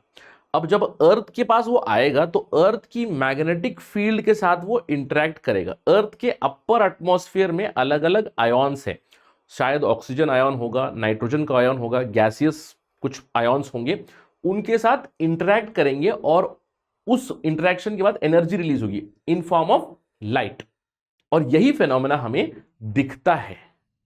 कैसे दिखता है, कुछ ऐसे ब्यूटीफुल कलर्स दिखते हैं, ये रियल इमेजेस हैं। अब इंडिया में तो आपने कभी देखा नहीं होगा, लेकिन अगर आप हायर लैटिट्यूड्स पे चले जाओ, स्पेशली नॉर्थ में भी, यानी कि नदर्न हेमिस्फीयर भी 90 डिग्री है, यहाँ पे 90 डिग्री है। मैं कहूंगा अगर आप वो जो हमारा आर्कटिक सर्कल है ना, आर्कटिक सर्कल के ऊपर 66.5 डिग्री लैटिट्यूड के ऊपर चले जाओ तो वहां पे आपको अरोरास दिख जाएंगे। नाइट स्काई में आपको ऑरोरास का फिनोमेना दिख जाएगा, इसी तरह के ब्यूटीफुल कलर्स दिखते हैं। इनफैक्ट ऑरोरा की वजह से बहुत ज़्यादा टूरिज्म बढ़ चुकी है, स्पेशली आइसलैंड में चले जाओ, आइसलैंड, फिनलैंड, स्कैंडिनेवियन कंट्रीज में चले जाओ, साउथ में, इवन आपको ऑस्ट्रेलिया में दिख सकते हैं, ऑस्ट्रेलिया में दिख जाएंगे, सदर्न ऑस्ट्रेलिया में आपको दिख जाएंगे, या फिर आपको सदर्न हेमिस्फीयर में थोड़ा सा लैंड कम है तो इसलिए अंटार्कटिक में तो दिख ही जाएंगे आराम से, लेकिन हायर लैटिट्यूड्स में आपको इस तरह के ब्यूटीफुल कलर्स दिखाई देंगे। क्यों दिखेंगे? क्योंकि जो सोलर विंड है वो चार्ज पार्टिकल्स को कैरी करेगा, ये जो चार्ज पार्टिकल्स है अर्थ के अपर एटमॉस्फेयर में जो पार्टिकल्स है जैसे कि ऑक्सीजन है, नाइट्रोजन है, उनके साथ इंटरेक्ट करेंगे। अब जब उनके साथ इंटरेक्ट करेंगे तो वो एनर्जी रिलीज करेंगे, जो सोलर पार्टिकल्स में एनर्जी थी वो रिलीज करेंगे। ठीक है, तो मेनली जैसे अर्थ का जो अपर एटमॉस्फेयर है उससे वो इंटरेक्ट करेंगे और वेवी पैटर्न में आपको कलर्स देंगे, अलग अलग कलर्स देंगे। जैसे मैंने आपको बताया येलो ग्रीन आपको रेड लाइट, इस तरह की लाइट दिखाई देंगी। तो जितनी भी अरोरास हैं they are mostly happening at a height of about 100 to 1000 kilometre, मतलब 100 से 1000 किलोमीटर की हाइट पे आपको अरोरास दिखाई देंगे। जहां पे ध्यान रखना है कि अरोरा का जो वेवी पैटर्न, सबसे पहले नोट करना है अरोरा दो चीजों की वजह से दिखता है। एक आपका जो सोलर पार्टिकल आ रहा है, आपका जो सोलर पार्टिकल यानी कि सन से जो पार्टिकल आ रहा है, solar wind, solar flares, solar particles जो आ रहे हैं उसके अंदर एनर्जी है, वो इंटरेक्ट कर रहे हैं अर्थ के अपर एटमॉस्फेयर में। अब अर्थ में अपर एटमॉस्फेयर में आपको पता है ना आयनोस्फीयर है, वहां पे आयोनिक फॉर्म में ऑक्सीजन है, आयोनिक फॉर्म में नाइट्रोजन है, तो उससे इंटरेक्ट करता है और कलर रिलीज करते हैं, कलरफुल लाइट फोटॉन्स आपको रिलीज करते हैं, वो लाइट आपको दिखाई देती है। अब वो जो लाइट है ना वो ऐसे आपको दिखता है कि यार वो एक वेव फॉर्म में मूव हो रहा है। ठीक है, तो अगर आपको बस देखना है तो आप कहीं पे अरोरा वीडियो ढूंढ लेना, तो अरोरा की इस तरह की वेवी एक्शन आपको मिलेगी। क्यों मिलता है? क्योंकि वो जो वेवी एक्शन है कलर की, it is because of interaction with earth's magnetic field.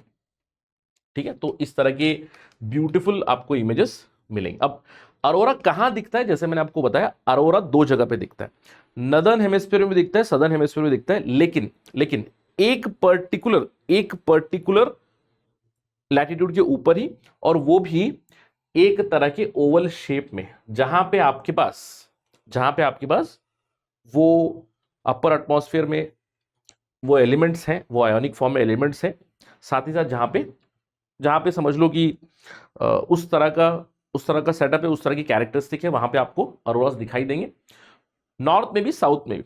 अब अरोरा जहां दिखाई देता ना उसको हम लोग कहते हैं अरोरा ओवल। तो नॉर्थ में भी एक अरोरा ओवल है, साउथ में भी एक अरोरा ओवल है, जहां पे स्पेसिफिकली ये कलर्ड फिनोमेना आपको दिखाई देता है। जो नदर्न साइड में है उसको कहते हैं ऑरोरा बोरियालिस, नॉर्थ साइड वाला ऑरोरा बोरियालिस, साउथ साइड वाला aurora australis on the name of Australia. ध्यान रहेगा, ऑरोरा बोरियालिस और ऑरोरा ऑस्ट्रेलिस। और ये जो अरोरा का नोमेनक्लेचर दिया गया था, this was given by Galileo Galilei आपको पता है ना, वो जो एस्ट्रोनॉमी स्टडी कर रहा था गैलीलियो। इसके अलावा एक सवाल उठता है कि सर ये अलग अलग कलर्स जो प्रोड्यूस होते हैं, जो डिस्प्ले प्रोड्यूस होते हैं, वो किस चीज पे डिपेंड करता है? वो डिपेंड करता है amount of energy present in the solar particle in the solar storm, nature of the atom and the molecules with which the solar charged particle interacts and the altitude। यानी कि तीन चीजों पे डिपेंड करता है। अब एमसीक्यू में ये भी आ सकता है, एक डिपेंड करता है हाइट के ऊपर, दूसरा डिपेंड करता है इंटरेक्शन के ऊपर, तीसरा डिपेंड करता है उसकी एनर्जी के ऊपर। ठीक है, ये नोट करना है, मैं थोड़ा अच्छे से लिख देता हूं ताकि आपको ये याद रहेगा। एनर्जी के ऊपर, इंटरेक्शन के ऊपर, किस तरह की इंटरेक्शन होगी, और हाइट के ऊपर, तीन चीजों पर डिपेंड करता है। जैसे फॉर एग्जाम्पल लाल कलर का अरोरा बनेगा जब बहुत ही हाई एनर्जी का सोलर इलेक्ट्रॉन इंटरेक्ट करता है ऑक्सीजन के साथ, लाल कलर बनेगा। कितने हाइट पे? At an altitude of 290 kilometres. वहीं पे ग्रीन कलर डिस्प्ले होगा जहां पे लो एनर्जी का इलेक्ट्रॉन है, वो ऑक्सीजन के साथ इंटरेक्ट करेगा लेस देन 290 किलोमीटर की ऑल्टीट्यूड पे, लेस देन 290 किलोमीटर की हाइट पे। Similarly collision of atoms of nitrogen gas produces blue और red hue, कई बार पर्पल पिंक ह्यू भी प्रोड्यूस करता है। ठीक है, ध्यान रखना है। तो रेड और जो ग्रीन है वो प्रेडोमिनेंटली ऑक्सीजन एटम के साथ इंटरेक्ट होने पे, और बाकी जो कलर्स है वो नाइट्रोजन के साथ इंटरेक्ट होने पे अलग अलग हाइट पे वो आपको मिल जाते हैं। अब क्वेश्चन उठता है, सर ये अरोरा दूसरे प्लैनेट पे भी मिलती है क्या? बिल्कुल, अरोरा केवल हमारे यहाँ पे नहीं है, इंडिया, सॉरी अर्थ पे नहीं है, इंडिया बोल रहा हूँ, अर्थ पे नहीं है, दूसरे प्लैनेट्स पे भी दिखाई देता है। जैसे फॉर एग्जांपल अरोरा आपको वीनस पे मिलेगा, मार्स पे मिलेगा, ब्यूटीफुल अरोरास मिलेंगे।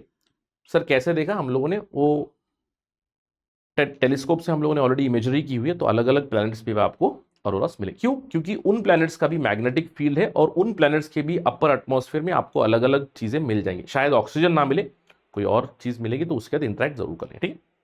इसके अलावा सर ऑरोरा इंडिया में दिखता है क्या? ऑल्दो ऑरोरा लोअर ऑल्टीट्यूड पे नहीं दिखाई देता है, लेकिन 2024 में 10 मई 2024 को इंडियन इंस्टीट्यूट ऑफ एस्ट्रोफिजिक्स जो है उन्होंने हानले, लद्दाख में जो आता है हानले और मेराक जो एस्ट्रोनॉमिकल ऑब्जर्वेटरी है लद्दाख में, वहां पे उन्होंने ऑब्जर्व किया कि हमें अरोरास यहां पे भी दिखे beyond the normal Arora Oval, हमें भी यहां पे अरोरा दिखाई दी। प्रिडोमिनेंटली रेडिश ह्यू का अरोरा हमें यहां पे दिखाई दिया। तो ये बहुत ही अनयूजुअल फिनोमेना था। ये कब होता है? जब बहुत ही ज्यादा इंटेंस सोलर एक्टिविटी होती है ना, इंटेंस सोलर एक्टिविटी होती है, तो इंटेंस सोलर एक्टिविटी पे होगा आपका इस तरह के अरोरा फिनोमेना, थोड़ा सा लोअर ऑल्टीट्यूड पे भी दिखाई देंगे, ठीक है, ध्यान रहेगा, नोट करना इस चीज को। Alright, so these were the important articles. इसके अलावा जाते जाते मुझे एक पर्टिकुलर पॉइंट के बारे में बताना है, ये भी काफी इंटरेस्टिंग लगा, इसके ऊपर एमसीक्यू बन सकता है।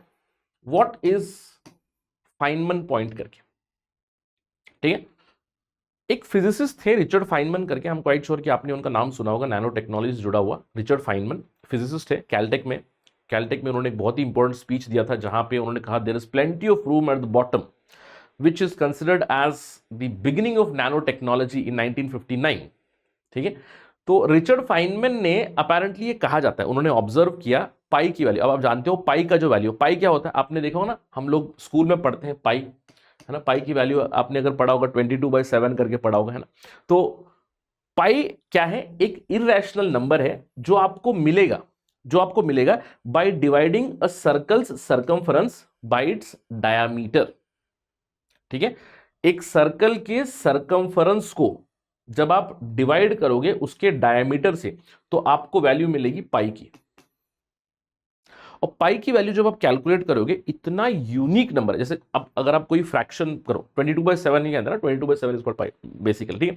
तो पाई जो है ना, उसका वैल्यू जब आप कैलकुलेट करोगे तो इतना यूनिक है कि नंबर इनफाइनाइट हो जाएगा।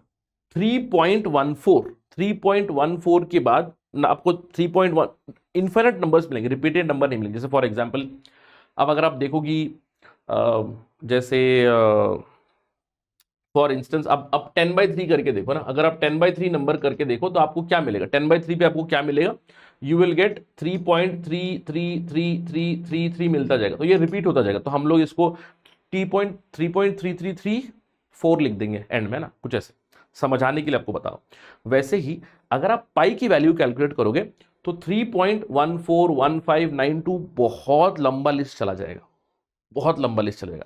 और ये डिस्कशन क्यों हो रहा है? क्योंकि हाल ही में एक इंडियन है ना, वीआईटी के एक स्टूडेंट है राजवीर मीना करके, उन्होंने अपेरेंटली अपने आंख बंद करके 70,000 डिजिट्स बताए एक्यूरेटली।